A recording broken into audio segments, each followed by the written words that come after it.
Hi. Aligning marketing and sales is hardly a new topic, but we still get asked about it all the time, and I've been asked to talk about it again today. So I'm going to refer to what some other experts on marketing and sales alignment have said is the best way to go about aligning marketing and sales. Funnel Vision is brought to you by Math Marketing, creators of the Funnel Plan. Math Marketing is the source of the 1, 2, 3 of B2B.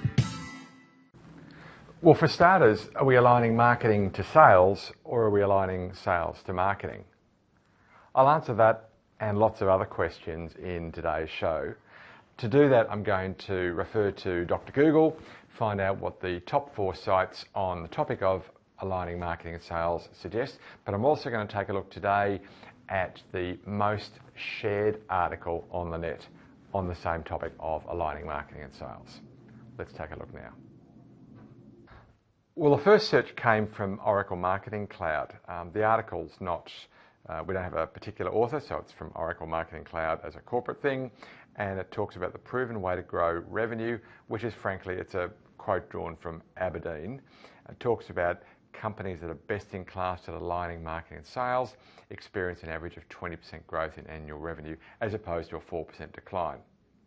They argue that the essentials are basically about shared definitions.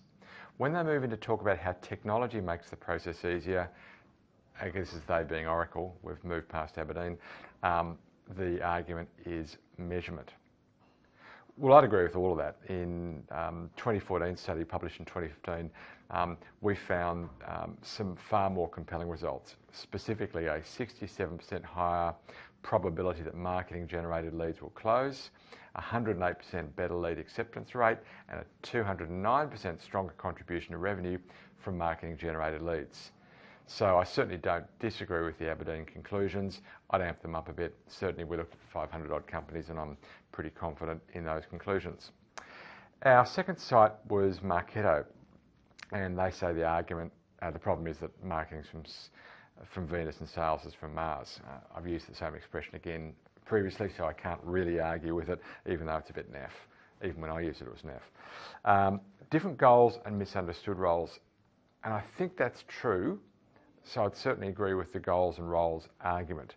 The solution, replace the sales funnel with a revenue cycle.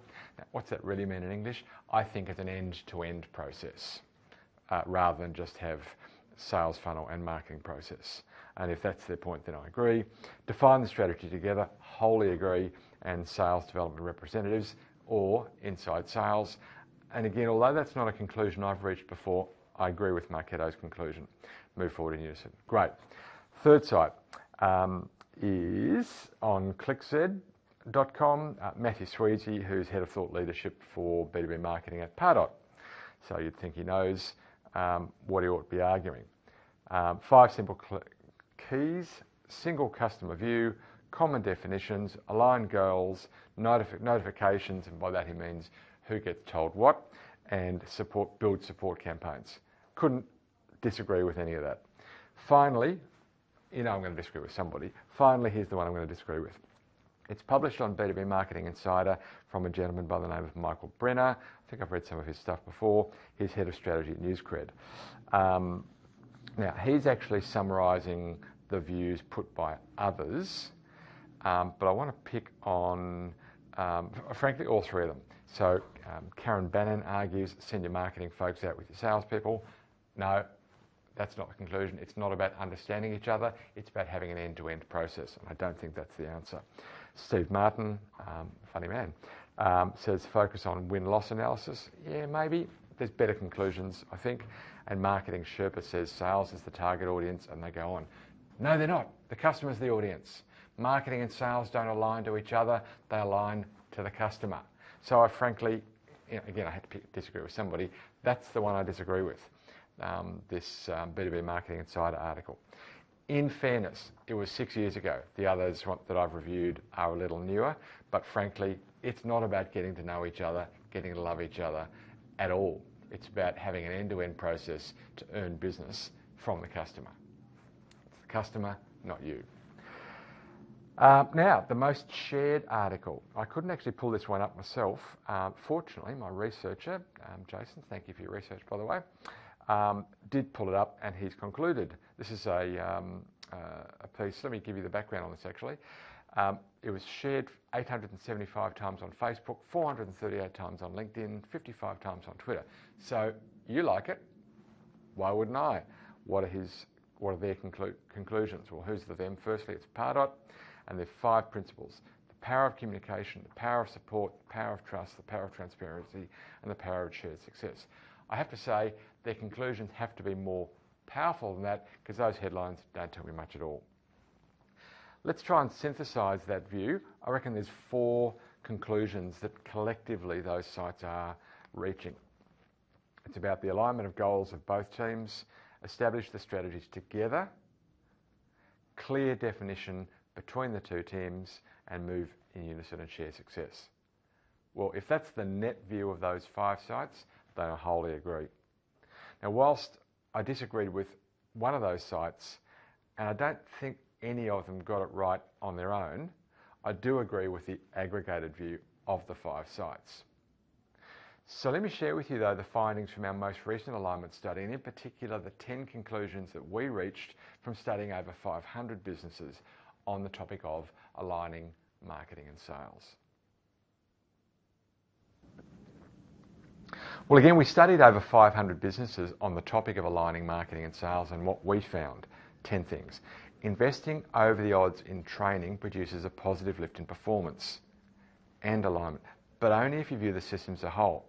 Now, what I was getting at there is that you need to look at the end-to-end, not just marketing's piece. And if you do that, then over-investing in training does lift performance, but in some strange ways. Take a look at the report and you'll see what I mean.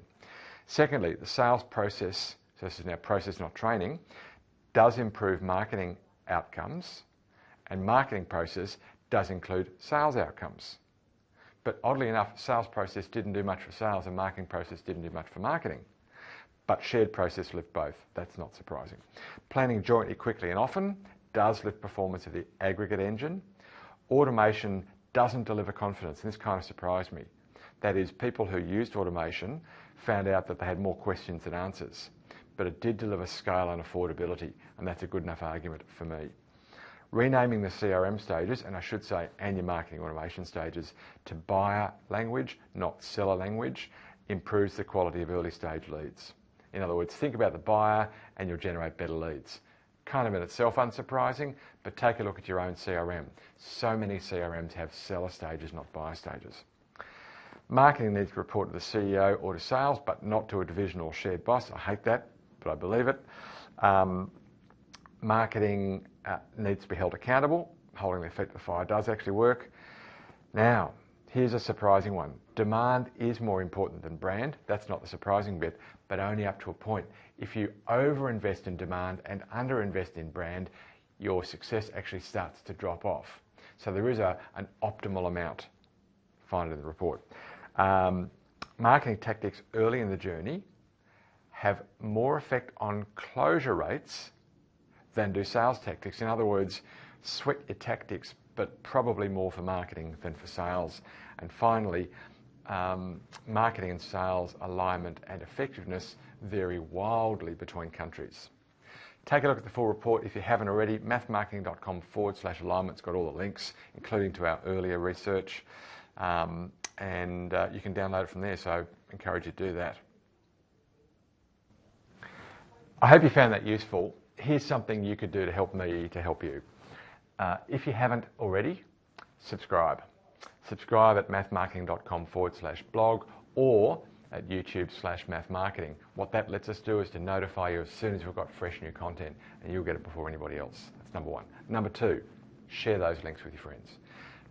We can only afford to keep on investing in this if lots of people are viewing it, and you can help us with that step. So really would ask you to share that with colleagues. And thirdly, let me know. Take a look at this email address, funnelvision@mathmarketing.com, and could I ask you to let us know what topics you would like me to cover in future blogs. Happy to take guidance, as I did on this one. That's it for this week's show. I hope you got lots out of it. I enjoyed it. I look forward to seeing you next week, and until then, may your funnel be full and always flowing.